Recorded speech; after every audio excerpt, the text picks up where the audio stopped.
Hello, welcome you back in this physics video, and today's video we are going to learn how to find out the equivalent EMF of this mixed grouping of the cells. Mixed means to say that in which there will be the series combination as well as there is the parallel combination. And what will be the situation when maximum current can be drawn from such type of the combination. Okay, so this is in today's video we are going to learn. So let us to start this. So over here I'm just supposing that there are number of cells in the series combination first, and all are the identical cells which I am going to consider over here. It is having that internal resistance R and EMF is E. So there are n number of cells which are connected in this series combination. So here there are n cells which are connected in series combination.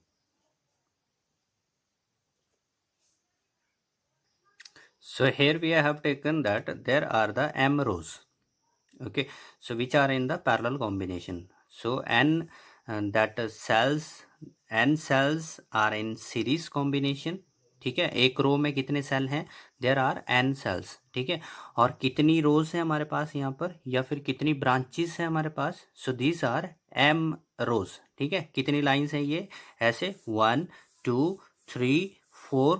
ठीक है, तो इस तरह से कितने lines हैं हमारे पास? There are m lines. ठीक है, तो इसलिए हर एक लाइन में कितने हमने यूज़ किए हैं? एन सेल्स जो है वो सीरीज में यूज़ किए हैं. ठीक है, now let us to connect this that combination of the cell with this external register. तो ये एक्सटर्नल रजिस्टर के साथ हमने इसको कनेक्ट कर लिया. Okay, so let that the current which is drawn from it, this is going to be I. ठीक है, तो ये इस कॉम्बिनेशन से जो करंट है मिक्स ग्रुपिंग से वो निकाला जा रहा है. Okay, so over here we have to find out how much is this total current. ठीक है, so total current what will be from this mix grouping. ठीक है, तो टोटल करंट आप कैसे निकालोगे? सो this will be given by total EMF of this combination. ठीक है, अपॉन में that total resistance. So it is total resistance of the circuit. ठीक है, तो सर्किट का टोटल रेजिस्टेंस कितना है और टोटल ईएमएफ जो है उस कॉम्बिनेशन की कितनी है. ठीक है, so this will be equal to that total current. ठीक है, so first our demand is to find out how much the EMF. ठीक है, तो हमारे पास first our demand is to note down that there are m rows. ठीक है, तो पैरेलल में तो वैसे भी हमने क्या बोला था कि पैरेलल में तो जैसे हमने ऑलरेडी बात की थी, let us to suppose that there are the two cells which is of same EMF. ठीक है, तो सेम ईएमएफ के हमारे पास दो सेल्स जो थे वो क्या होते थे? पैरेलल में जब जुड़ते थे. ठीक है, तो पैरेलल के अंदर जो हमारे पास ईएमएफ थी that was equal to net EMF. It was equal to EMF of single cell. ठीक है, यही होता था पैरेलल के अंदर. जो जैसे हमने क्या किया था यहाँ पर, एक रो के अंदर एक ही सेल यूज़ किया था, तो यहाँ पे दो रोज थी जो पैरेलल में थी. ठीक है, तो इसलिए हमारे पास जो नेट ईएमएफ थी वो क्या होती थी? उस मतलब कि सिंगल सेल की ईएमएफ के बराबर होती थी. जितना एक रो के अंदर ईएमएफ है वो उसी के बराबर हो जाती थी. ठीक है, तो यहाँ पर हमारे पास पहले तो ये चीज़ देखनी है कि इसमें इस सिंगल जो रो है इसका टोटल ईएमएफ क्या है. ठीक है, तो सबके अंदर कितने सेल्स है सीरीज में? सीरीज में सब में एन सेल है, तो इसलिए सबकी सीरीज के अंदर जो ईएमएफ हो जाएगी वो क्या हो जाएगी? सेम हो जाएगी. ठीक है, तो इसलिए जब ये सारी की सारी रोज पैरेलल में जुड़ेंगी तो उस वक्त वो जो ईएमएफ है वो उस ईएमएफ के बराबर होगी जो सिंगल रो के अंदर आने वाली है. ठीक है, so let us look over here that how much is the EMF of this series combination. So net EMF of this series combination. ठीक है, सीरीज कॉम्बिनेशन की कितनी हो जाएगी? So we are known over there कि series के अंदर तो ईएमएफ क्या होती है? ऐड हो जाती है. ठीक है, क्या हो जाती है? ऐड. तो इसलिए हमारे पास नेट निकाला जाता है E1 plus E2 plus E3 plus so on. ठीक है, एन टाइम हो जाएगा. तो ये एन टाइम है, सारी की सारी ईएमएफ सेम है, तो इसलिए क्या हो जाएगा? ये एन ई हो जाएगा. ठीक है, it is the EMF of that single row.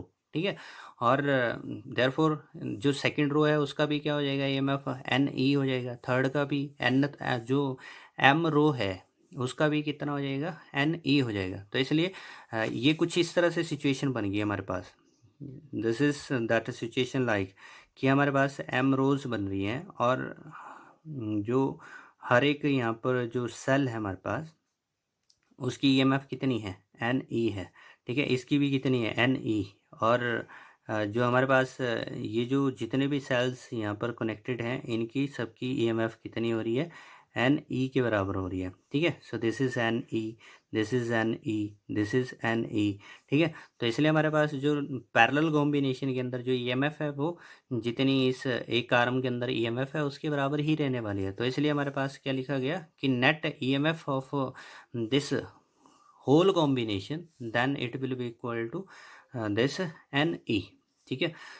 so it is EMF of total EMF of single row, जितना सिंगल रो के अंदर हमारे पास सेल्स यूज़ किए गए हैं उनकी ईएमएफ के बराबर हो जाएगी, ठीक है।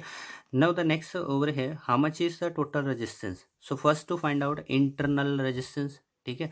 तो हमारे पास जो total internal resistance in series combination, resistance in series, तो सीरीज कॉम्बिनेशन में कितना हो गया हमारे पास। So you will find over there how many cells are in series, these are n cells. So what will be the total internal resistance, it is an R, ठीक है। तो ये एन आर हो जाएगा सीरीज के अंदर, ठीक है। Now every row is having its internal resistance N R, ठीक है। तो इसलिए हमारे पास पैरेलल कॉम्बिनेशन में therefore this equivalent resistance of parallel combination, then पहले तो मैंने क्या कर लिया, सीरीज के अंदर इक्विवेलेंट रेजिस्टेंस हर एक रो का निकाल लिया। Now finally they will be in parallel, ठीक है। इस तरह से यहाँ पर चेकआउट करना। जैसे हर एक सेल की ईएमएफ क्या हो गई थी हर एक रो के अंदर एन ई के बराबर, और उसका जो सीरीज रेजिस्टेंस था वो कितना हो गया, दिस इज एन आर। इसका भी कितना बना, एन आर बना, इसका भी कितना एन आर, और इसका भी कितना बना एन आर, ठीक है। तो ये हमारे पास अब कैसे जुड़ रहे हैं, पैरेलल में, ठीक है। तो इसलिए therefore equivalent resistance of parallel combination, so this is equal to 1/NR plus 1/NR। कितनी बार इसने ऐड होना है, it is going to be M times, क्योंकि कितनी रोज हम ले रहे हैं, ठीक है, एम रोज हम यूज़ कर रहे हैं, तो इसलिए एम रो, एम टाइम्स आप इसको यहाँ पर ऐड करोगे, ठीक है। So therefore this equivalent, then what it will be, we will get it as that of जो हमारे पास m टाइम 1 को ऐड करना है तो कितना आ जाएगा, m आ जाएगा, अपॉन में जो डिनोमिनेटर था वो सब में सेम है इसलिए एन आर आ जाएगा, ठीक है। तो इसलिए क्या बन गया, दिस इज m/n/r। और इधर वी कैन राइट, अगर मैं इसको इक्विवेलेंट को ऊपर न्यूमरेटर में ले जाता हूँ, so they will also change, so it will become NR/m, ठीक है। This is the equivalent resistance of that internal resistances, ठीक है। Now this is connected to the external, ठीक है। तो इसको ऐसे कुछ एक्सटर्नल के साथ भी जोड़ा था हमने, ठीक है। अब now here you can make a equivalent diagram. तो ये हमारे पास net EMF of this parallel combination, और इसका जो हमारे पास इक्विवेलेंट इंटरनल रेजिस्टेंस क्या आ गया, दैट इट इज NR/m, ठीक है। Now finally we are going to connect it with this resistor. तो ये एक्सटर्नल रजिस्टर था आर जिसके साथ कनेक्ट हुआ, ठीक है। तो इसलिए हमारे पास कितना करंट इसमें से जा रहा है, so that we are going to determine.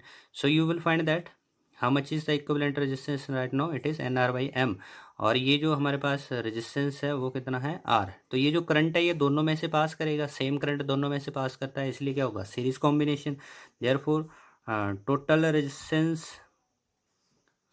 Of the circuit, तो उस सर्किट का टोटल रेजिस्टेंस क्या बन गया, so this is equal to जो इंटरनल रेजिस्टेंस था इक्विवेलेंट प्लस जो एक्सटर्नल था दोनों सीरीज में, ठीक है। So this we can write it as NR/m plus R, okay, this is over here.